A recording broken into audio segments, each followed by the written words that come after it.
Olá, hoje falando sobre a nossa disciplina que é Enfermagem Cirúrgica 2, nós vamos falar de assistência de enfermagem ao paciente cirúrgico.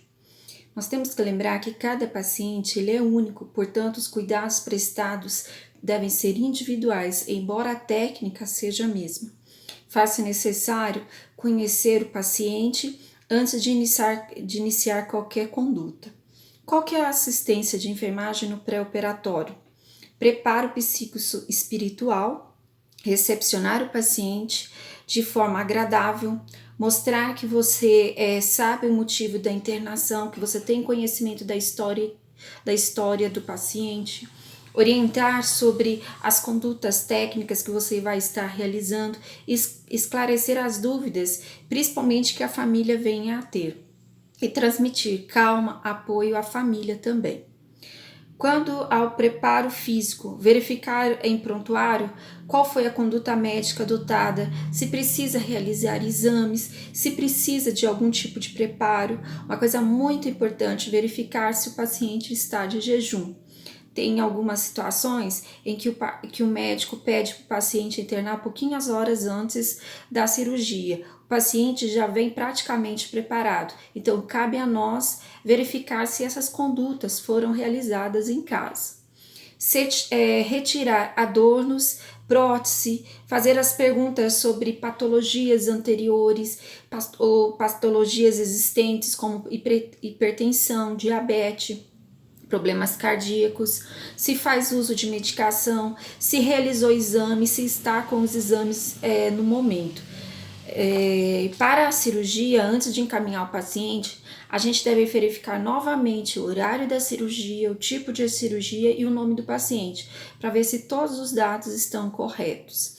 Executar os procedimentos conforme os protocolos da instituição, como por exemplo, a tricotomia e o banho com clorexidina. E antes de encaminhar o paciente, verificar se todos os procedimentos estipulados e prescritos foram realizados e paramentar o paciente conforme o protocolo da instituição. Tem instituições que colocam como protocolo apenas encaminhar o paciente de camisola. Tem outras instituições que o protocolo é colocar a camisola, colocar propé, colocar a touca cirúrgica.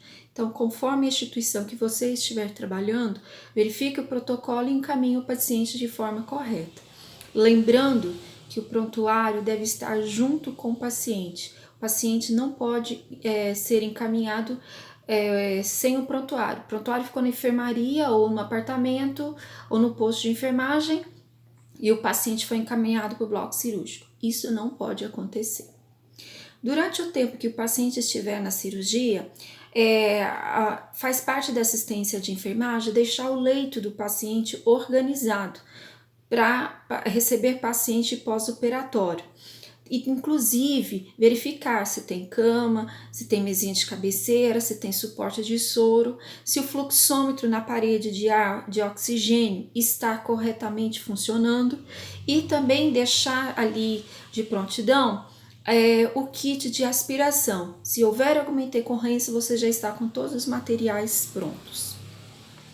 E aí o paciente chegou para você. E aí, como que vai ser receber esse paciente? Quando for fazer a transferência do paciente da maca para a cama, tomar todos os cuidados de segurança antes de fazer essa transferência. Primeiro verificar se a maca está devidamente, a roda dela está devidamente presa, se há segurança para a passagem do paciente e se há profissionais suficientes para essa passagem.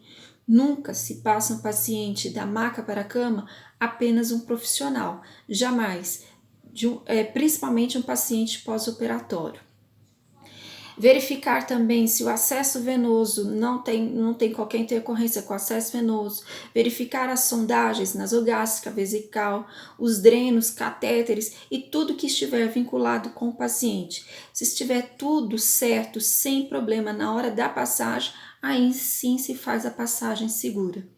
Após instalar o paciente no leito, colocar todos esses vínculos do paciente no local, sonda, soro, drenos, tudo no local exato, o soro no suporte, o dreno aclopado, a sonda vesical, acoplado na cama corretamente e abrir todos os vínculos que estiverem fechados, tá? Verificar também nesse momento os sinais vitais do paciente, como pressão arterial, saturação, frequência cardíaca, frequência respiratória e temperatura. Caso tenha necessidade, instalar o oxigênio.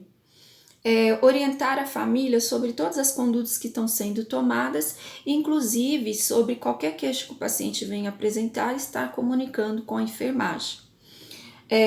Observar o nível de consciência do paciente, é muito importante isso. Se o paciente apresentar confuso, lembrar que a grade da cama deve estar sim, nesse primeiro momento, levantada para medida de segurança, para se evitar exatamente a queda do paciente.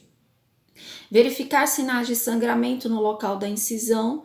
Se houver um sangramento fora do normal, sangue vivo, deve ser imediatamente comunicado ao supervisor. Promover conforto e segurança. O conforto é colocar o paciente da forma mais tranquila possível, de acordo com a cirurgia. Verificar se é para permanecer por mais tempo em decúbito horizontal, se for, manter essa prescrição. E lembrando, grade do leito sempre levantada. Comunicar qualquer intercorrência com o supervisor e anotar todos os acontecidos, todos os procedimentos realizados no prontuário. Após horas ou dias de cirurgia, o que deve ser feito? Sempre deve ser acompanhada a conduta médica no prontuário, controlar as anormalidades e complicações, verificar os sinais vitais conforme o protocolo padronizado pela instituição. Caso tenha sido liberado pelo médico, o paciente pode tomar banho? Sim. O primeiro banho deve ser acompanhado pela enfermagem, porque esse paciente pode apresentar, por exemplo, tontura, náusea, queda de pressão durante esse primeiro banho. Então, deve ser sim acompanhado pela enfermagem. Ficar atento também se foi liberado dieta. Caso tenha sido liberado, verificar que tipo de dieta é e solicitar para que o paciente possa receber. E fazer o curativo conforme o procedimento. Quais são os procedimentos de enfermagem que nós devemos realizar com o paciente pós-operado? Atenção para o local da cirurgia, que tipo de cirurgia foi e qual a intercorrência que houve durante, na inter e pós a cirurgia. Aí nós vamos verificar alterações da pressão arterial. Se o paciente apresenta hipotensão, pode ser efeito da medicação e isso pode levar a uma falta de oxigenação cerebral. Também devemos verificar a hipertermia, que é, no caso, a alteração da pressão arterial. Isso pode ser um processo infeccioso e pode, inclusive, levar o paciente a convulsionar devido à temperatura alta. Se o paciente apresenta náuseas e emese, isso pode ser devido a alguma alergia, ao acúmulo de substâncias no estômago, distensão abdominal. Colocar o paciente de lado, lateralizar o paciente, fazer aspiração caso tenha necessidade e comunicar ao supervisor. O paciente pode apresentar também como alteração a sede, que é o ressecamento da boca e nariz provocado por medicações usadas durante a cirurgia. O que nós podemos estar fazendo para aliviar isso? Se estiver liberado pelo médico o paciente receber água, a gente vai dar um pouco de água para o paciente, de 30 a 50 ml, nada além disso. Caso o paciente esteja proibido de receber água, de receber qualquer líquido, vai ser apenas umedecido um algodão e oferecido para esse paciente.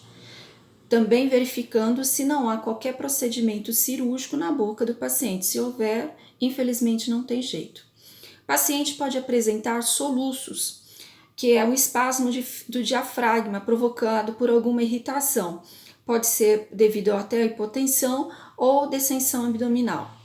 E uma situação grave que pode acontecer, o paciente pode apresentar choque, que é exatamente uma hipovolemia ou hemorragia, que é a perda de uma grande quantidade de sangue, provocando queda da temperatura, taquicardia, perda da consciência e hipotensão.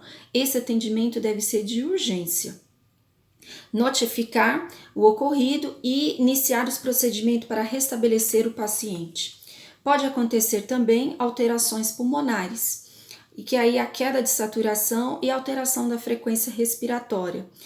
Isso pode ter sido provocado por uma broncopneumonia, que é a aspiração de uma substância que foi para o pulmão, ou por uma embolia pulmonar, que é exatamente a obstrução do pulmão. Também é uma situação de emergência, deve ser notificado imediatamente e iniciar as manobras para restabelecer o paciente. E também pode acontecer alterações urinárias, como anúria, oligúria, infecção, retenção e incontinência. E verificar que procedimento que foi realizado e no paciente e comunicar o que está acontecendo para que sejam feitas manobras e estabeleça novamente o paciente, ok? Por hoje é só, eu espero vocês para a próxima aula.